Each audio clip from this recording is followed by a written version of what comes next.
this episode of Elevate Your Brain, I was able to talk to Christina Aldan, and she explained emotional intelligence and how we can improve our emotional intelligence in our workplace, in our lives, so we can succeed and we can get better. If you haven't checked that out, go and check that out right now. It came out Monday and learn from Christina. But I want to hit on the top three ways we can improve or get into emotional intelligence. The first step in developing good emotional intelligence is self awareness. So we have to understand ourselves and what makes us tick and what gets under our skin and what causes us anxiety and how we work as an individual, how we can relax, how we can unwind, how we can better ourselves. We have to understand ourselves and have that self awareness so we can begin to have better emotional intelligence. So this really stems from looking and listening to yourself when you get emotional. What makes you emotional? What makes you upset? What gets you anxious? Like I said, what stresses you out? And then how do different emotions affect your behaviors? How does it affect your thoughts and your decision making? So other people's emotions, how does that, tie into your reactions? What does that cause? When you can understand your emotions and how other emotions play a part in how you react to things, that's a huge step within developing better emotional intelligence, that self-awareness. And so that's why it's the first one I wanted to cover is self-awareness within emotional intelligence. And the second most important thing when it comes to becoming better with emotional intelligence is empathy. Empathy is being able to understand and feel what other people are going through, are experiencing. This is the part that we then learn and recognize the emotions of others and being able to respond to their emotions and seeing it from their perspective. This is important because sometimes if you don't look at why someone is reacting or why they're acting a certain way, why are they having those emotions, we think too much of ourselves and, oh, they're not working hard enough or they just need to get over or whatever it is. Instead, being able to flip that and looking at it from their perspective, the individual's perspective, gives us that empathy, allows us to kind of walk in their shoes a little bit and changes how we react and how we deal with those situations. It's like the story I once heard where there was a man with his two kids on the bus and they were headed somewhere downtown and dad just kind of looked dejected and just out of it, not really paying attention to his kids. And his kids were just running wild on the bus. They're just wreaking havoc, yelling, screaming, just acting out. Where you would think a normal dad would reprimand their kids or try to keep them in line because they're in a public transit system and some people might be trying to read or get work done on the way to their locations. And it was irritating this gentleman on the bus because he just saw these kids just acting up and the dad's not really doing anything. The dad just zoned out. And so they keep going along, nothing has changed. And eventually this man who was getting really irritated by these children just doing whatever they wanted on the bus came up to the gentleman, the dad, who's just zoned out and said, "Sir, we're in a public bus. Could you please get a hold of your children? They're just being wild and crazy." And the dad kind of came back to reality and looked at the gentleman who said, "Oh, sir, I'm so sorry. It's been a long day. I just lost my wife, their mother, and I don't know what I'm going to do next." And the kids, they don't know how to respond, and I don't know how to respond. And I'm so sorry. I'll do better to try to keep it reined in.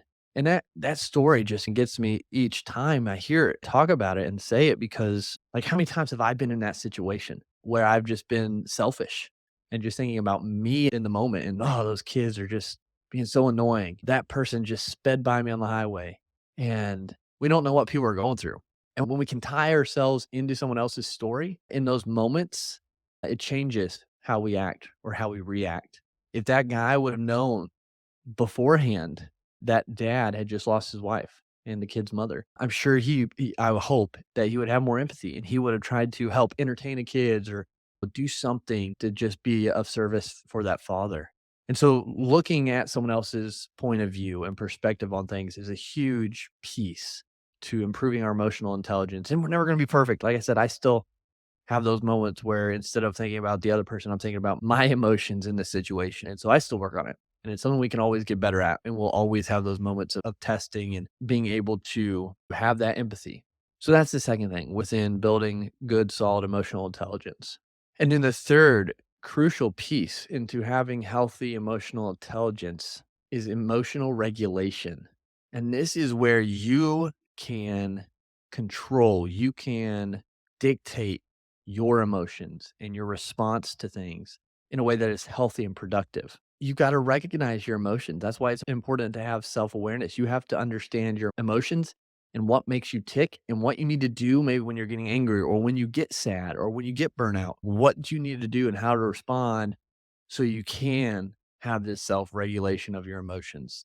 So that's why they all tie together because we've got to respond in a way that's appropriate and constructive and not just go off the rails in any situation, sadness, anger, whatever it might be. And again, no one's perfect. I've been there. I went off the rails. Like it's not, we're not going to be perfect at this, but we can get better at this. And being able to develop emotional regulation allows you to make better choices as well. Because a lot of your impulse actions, your impulse buying, your impulse anything comes from poor emotional regulation. So there's a reason that you go and binge buy those things or you binge watch because it just makes you feel better or whatever it might be, binge eat. That's all through a lack of emotional regulation, which we need to work on improving as we improve our emotional intelligence. Because when we can self-regulate, when we can have emotional regulation, we're gonna have better decision-making skills, which in turn is gonna help us reduce stress and anxiety because how many times have we went on a binge buying spree or a binge eating spree or a binge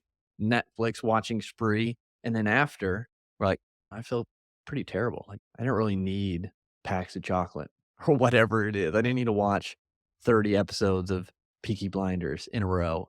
I could have been a lot more productive. I could have worked out. I could have read. I could have been outside. I could spend more time with my family, engaged. And being able to self regulate our emotions in that way, better decisions, more productive, more positive things come from it, and then less stress and anxiety because we can make those better decisions. So these are the three things I wanted to hit on after my conversation with Christina talking about emotional intelligence, because I think it's such a crucial piece to becoming successful. I know as I've grown Elevate Media, there's been a lot of growth within this topic for me, and I still got a long way to go and a lot of improvements to make. But these things right here are the ones that I've focused on and have really helped me become a better person, become a better husband, a better father, a better business owner, a better boss. And so that's why I wanted to share these specific three things with you on today's episode and just dive into it a little bit. So hopefully you can take those, take something away from this and improve your emotional intelligence. So if you found something useful in this, if you found anything good, let me know. Leave me a rating and review on Apple Podcasts. It helps just keep this podcast going. It's why we do it to help other people. And so knowing that it's helping keeps us going forward.